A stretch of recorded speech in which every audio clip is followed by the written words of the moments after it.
As work went on with her chariot, we also learned more about the woman who owned it. She was about 5'7" tall and around 35 years old. We don't know what caused her death, but she must have been very striking when alive. After weeks of effort, Caroline Wilkinson at Manchester University rebuilt her skull. When we looked at it, we noticed something unusual. The skull had a very strange shape. Could the earth pressing on it for so many years have caused this? Probably not. The bones were still strong and hard, and it didn't seem possible that they had been squashed like that. Instead, experts believe the woman had some kind of growth or problem during her life.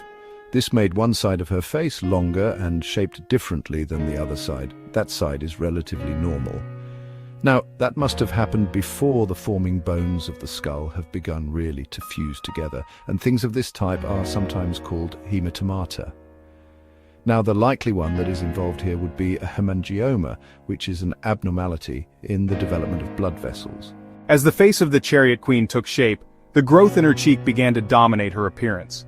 You can see this haemangioma will have given her distinctive texture and color to the surface of her skin. We've got an example here of a mild case of haemangioma in a baby, and you can see a very lumpy, dark red discoloration to the surface of the skin, similar to a port wine stain. But she will have also had quite a lumpy texture to the surface of the skin around this area of growth. Because it's got quite a large blood supply, an unusually large blood supply, this area would have grown quite quickly with the rate of the face itself and would have continued through her adult life. Whoever the Chariot Queen was, a tribal leader, warrior, or even priestess, she would have been striking in appearance. The growth that disfigured her face would have marked her out as special, perhaps someone who'd been touched by the gods. And the mirror, a rare and precious possession to include in a grave, might have been more than a simple object of vanity.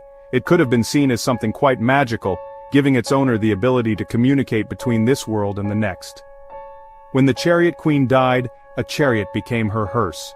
Her body brought to the top of this ridge overlooking her village in the Yorkshire Wolds. In a tradition that may have been ancient, even in the Iron Age, her feet and hands would have been bound. Her body was curled up as if asleep, and offerings were placed by her side. The box from her chariot was placed over her body as if to protect her, and then, in a final act of homage, her most prized possession was placed in her grave.